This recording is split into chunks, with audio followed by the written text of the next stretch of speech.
What's going on, everybody? Doug here. Before we get started with this episode, I just want to say thank you so much for rocking with Cheyenne and I and all of our guests here at Birdies Not BS. But, we want to be the front door to folks coming into the game of golf. So please share the episodes, share the content. Be sure you're giving reviews, leaving comments everywhere you can comment about the show. And let's get to it.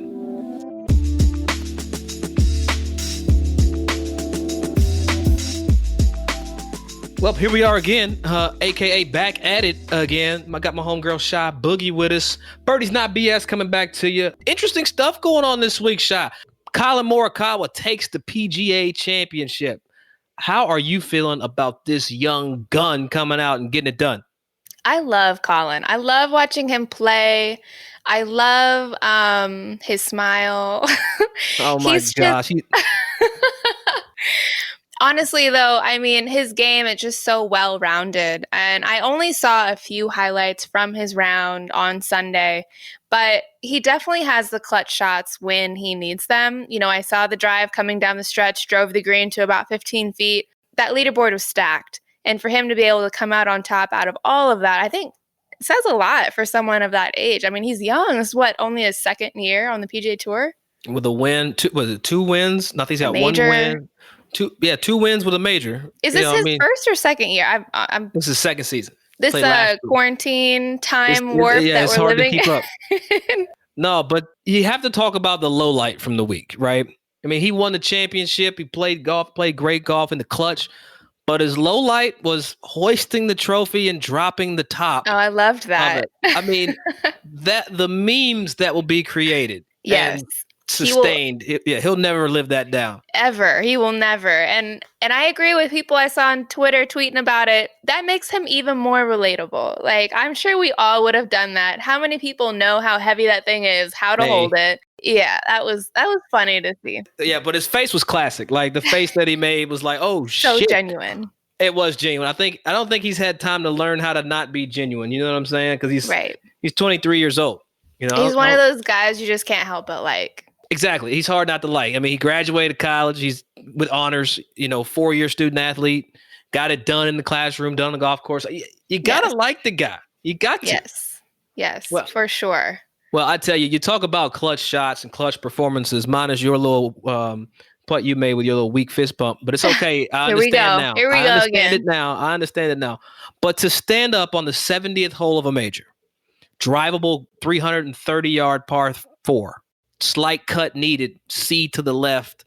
To stand up there and have the nerve, the gut, and the grit to pull off a shot like that, hit it in there close, and make the putt to take a 2-shot, 3-shot lead with 2 holes to play. I mean, that's the stuff that you write about in your dreams when you were a kid. Like, you dream about 100%. That. And it's the moment that we all practice for. You always practice that 5-footer for the win on the 18th hole, that drive, on whatever the 18th hole at Pebble Beach. You have these visions that we all practice for at majors. And he was in the moment. He was able to pull it out and make it work. And we've seen this from him as well when he won Memorial. He had some really clutch putts, clutch drives to be able to come out on top over Justin Thomas.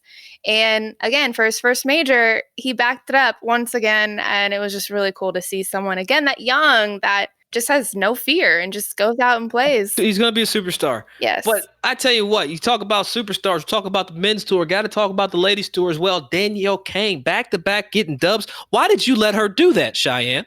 Well, Why did you let Danielle get 2 dubs back to back? One of them had your name on it. It did. And you know what? I played better week 2 at Highland Meadows Marathon Classic, but my game, it needs a little bit of work. I got to be honest. These 2 weeks, I maybe had my C game. I managed to pull out 2 cuts made enough birdies, but I'm going to be practicing these next few weeks because... Did you also have some BS? You said you made enough birdies, but was there some BS? Oh, there's never BS, Doug. We are all birdies, no BS. A few missed iron shots, but no BS. So, well, talk about a shot because you got back in the ropes. You made the cut the first week at a tough Inverness course. Then you go over to the marathon, make another cut. What seems to be working for you right now? Honestly, my scrambling around the greens, putting, this is the best my putter has felt in years. really seeing the line, stroking it. Yeah, it's exciting. I mean, I think I averaged 28 putts this last week. So, I mean, that's huge for me coming from seasons where I'm averaging 33, 32 putts. Let's not talk about that. We all know how important putting is, and every shot makes a difference, especially at that level. So for me, I'm really excited that that part of my game has improved so much. Now, my strength normally is ball striking. Once I get that back into where it normally is, I think my game will definitely come together and I can get some results that I'm definitely ready for. Well, you know what? You talk about those results and you talk about practicing. So this is what we want to talk about in this episode. Yes. Stuff that's around the house that you can use, that you really don't have to spend extra money on, that you can use to get better at the game of golf. Yes. So I don't know about you. I am the ultimate training aid creator. Oh, I know. Just I know. randomness of random stuff. All right. So I've been to your house and I've seen all of your toys and golf tools and aids. I think you got a couple tools of mine I want back too. The little thing you put on top of the putter with the line. I'm gonna need that back. I'm gonna have to get that back to you. You probably don't even know where it's at, but it's all right. I know how you do things. But you know, it's funny when I start thinking about things I use at the house, right, and things that I use to get better at the game of golf. The first thing is so stupid and simple. Is the grout lines like in the kitchen, or the lines of the seams of the Yes. tile The coming carpet together, even. hardwood. Yes. So I love, like, that's the first, like, even if I don't have a club, you'll see me on a grout line or a tile line, like squaring my feet up, making sure that I've got one tile between, trying to make my stance width consistent. You'll see me grab a putter immediately and start trying to figure out where straight looks and things like that. So Yes. that's probably my first suggestion of how to get better with stuff at home. Use the grout lines in the kitchen or the tile lines or hardwood line, whatever the hell is on the floor with a line, use it. Yes, I love that because it's there, it's free, it's convenient. And I love it because it gives you immediate results as well. You can see right then in the moment, is my face square? Am I taking it back open, closed? What is it looking like in the moment? And it's right in your house. It's easy. Absolutely. One thing that I love that goes along with that I've done in the house and on the green, everybody has it, grab 2 quarters. I grab 2 quarters. So that's 50 cents. 50 cents.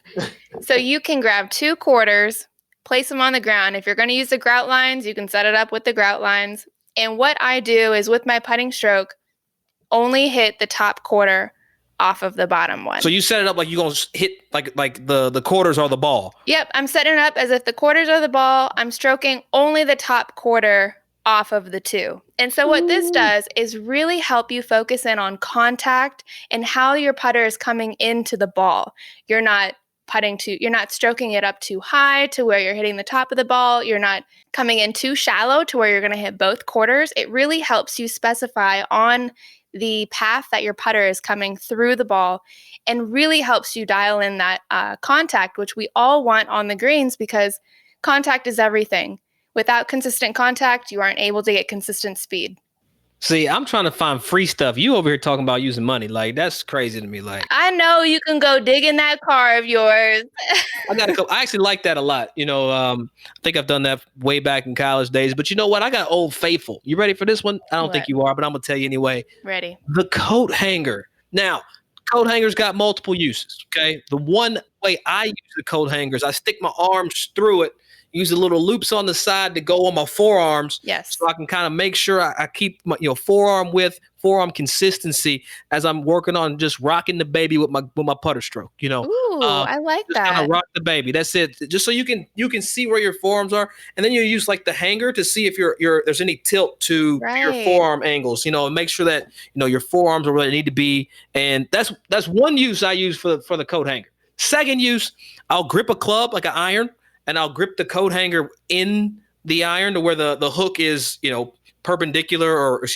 parallel to the club face. And then it'll give you greater awareness of where the face actually is. Yes. Just a little checkpoint stuff that. That's a good one. I've never used the hanger. And I really like that, especially for putting, because it literally locks you in there to where you can only use your shoulders. a lot of us have way more movement than we realize. And so in doing that, you'll be able to feel like everything working out as a unit. I really like that one. Yeah, I can't wait to come over to your crib after this. You're gonna have like a PJ Superstore of just shit from the house, just random stuff lined out. You're gonna have grout lines and chalk lines and all kinds of lines. I'm gonna have a whole circuit training of practice just using all my free things now. One thing that I do love, you mentioned the hanger can help with face angle and, with your irons. I've also used a flashlight to do that same thing. What you can do is find whatever size flashlight, and what you're going to do is hold it as though it's a golf club, have it turned on facing yourself, your stomach, your chest. And as you take it back, that light is going to show you where, if you had a club, the butt of the club is facing. We all know that we want that light on the same line as your target line. You don't want it way ahead of the ball. You don't want it at your feet. Use that flashlight in your backswing to exactly see where your club is. And it'll help you keep the club on path. Again, it's free. I'm sure you got one in that junk drawer that we all have next to the refrigerator. So, right. Hopefully it's thin enough to add in there. You know what I'm saying? Yes. I love doing these types of drills when I'm on the road. It's a rainy day. I'm just at home. We all love to tinker. We're all trying to figure our shit out, So that's it. I got one for you. You take 2 sleeves of golf balls. You can have the golf ball in it. I'll have two for you. Okay. So you take 2 sleeves of golf balls. You put them perpendicular, you put them parallel together, just big enough for your putter head to squeeze through, or an iron head, right? And you work on that. Use the sleeve of golf balls as your gate, if you will. I like that. You put the ball in the middle, so you've got about 2 inches on each side. Yep. Where you can really control and maintain that face angle as you're putting. One thing I got to also mention, if you take a sleeve of golf balls and you just open the little flap on the end, yeah, it actually creates like a little tunnel. So just leave all 3 balls in there and just stroke and hit the back of the balls inside the box. And if the box slides correctly and one ball comes out, then you've been square for your putting stroke. Wow. Sneaky Solid. Stuff. That is. And that's what it takes. You know what I'm saying? Like when you've been around the game for a little while, like you learn these little, I guess they're golf hacks, if you will, to try to get stuff accomplished. I don't know if you've used golf ball sleeves, but I have. I haven't. I've done the gate drill with the sleeves because I think that's really good. Again, you could even do it with the grout or on the carpet, rug, whatever you have. But at whatever distance, it allows you to know that you're getting the ball off online. And it's just a good visual too, because a lot of times when we are in the house, you don't have a target, you don't really see results right away. With that drill, you see exactly the visual of a hole, a target, and results right then and there. Now, one that I probably should be doing more because this is sometimes an issue for my swing, full swing, iron shots, driver, my tendency is to move my hips forward towards the ball, stand up a little bit. I really need to work on sitting my butt into the shot and keeping it there. I like to move it up and around and whatever. So thank you for the visual. We all appreciate that. Anytime. So a great drill for this. Everyone has a chair in their house. Get the chair out. You want to put your butt against the back of that chair. Get into your stance. You want to feel that chair through your backswing and your through swing. You're going to feel the right cheek. You're going to feel the left cheek through the ball. Right cheek, left cheek, yes.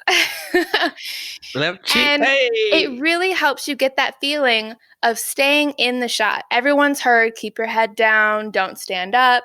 What this drill will do is help you feel what it's like to keep your hips moving and in a posture to where they're turning through the ball and staying bent.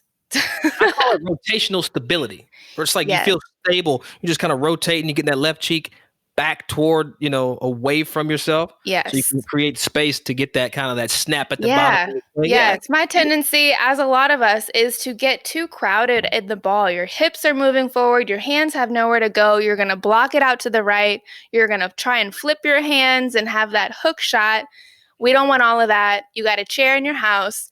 Sit your hips in there and don't move them. That's one way to get to, sit your hips in the chair and don't move. That's the best advice that's ever happened on this show. So thank you, Cheyenne. We appreciate it. I got you. Funny, if you're not making actual completely full swings, you could also use the wall.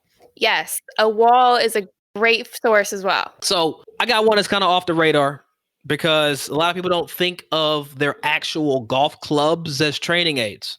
Okay. Mm-hmm. Now, what I'm going to say is this. Next time you're in the house, you're bored, got some space, get you like a 6-iron or a 7-iron, flip that bad boy upside down, grab it by the hosel with the head toward your hand to where it's really light. And I want you to swing. But we're going to use our audio, our ears to make sure we kind of hear what's going on, because if you swing the club upside down, you're going to be very aware of the whoosh, the sound that you make, that whoo, whoo. Now, big misconception is where the actual whoosh should be. Right. A lot of people will swing and have a lot of speed from the top of their backswing down to the impact. So that means they're going to hear that whoosh somewhere in their shoulder, by their right shoulder for a right-handed player. We want that whoosh sound to kind of start through the golf swing at our left hip. So that whoosh should happen after and through the contact of the ball. So when you swing and you're listening for that sound, let's see how far forward, because the club has to speed up as we're going through the hitting zone. If you're hitting an iron or a driver, if you clock it from initially down, it's going to be moving faster through the ball than it is to the ball. Right. So we've got to maintain speed and even speed up through the hit. And that's really going to help with crisp iron shots. I love that. A lot of people don't know where the speed is. They just think swing fast and it's going to work. But really, the key to a longer drive and more efficient distance is knowing where to put that speed, where to use your strength and make it work for you, not against you. You're going to be all out of breath and huffing and puffing and the ball's going nowhere. So nowhere. Another one that you can do similar to that is with a towel. If you have a towel, you can kind of get that kind of feel of through the ball versus straight from the top and your towel's flapping all over. Yeah, that laggy feely. Yeah, I know what you're talking about.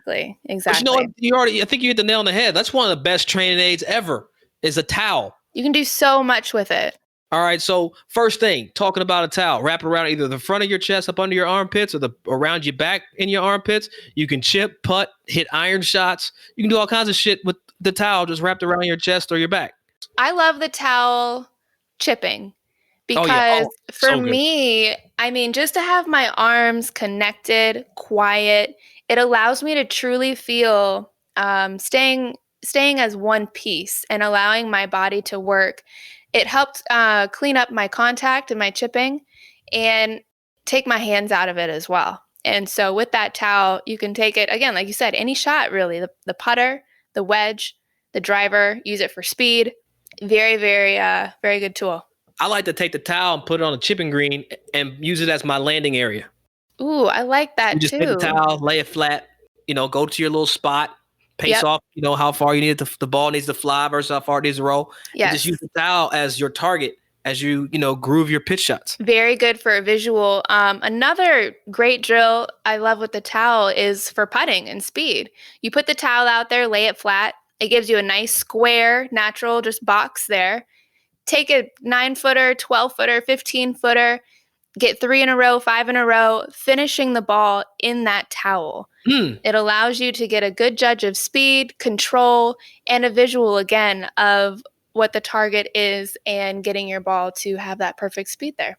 It's funny. I used to use a piece of paper, and I would tee the piece of paper like in the ground behind the hole. Ooh, that's tough because paper is quick. Yes, it's real fast. That ball actually speeds up when it gets to the paper.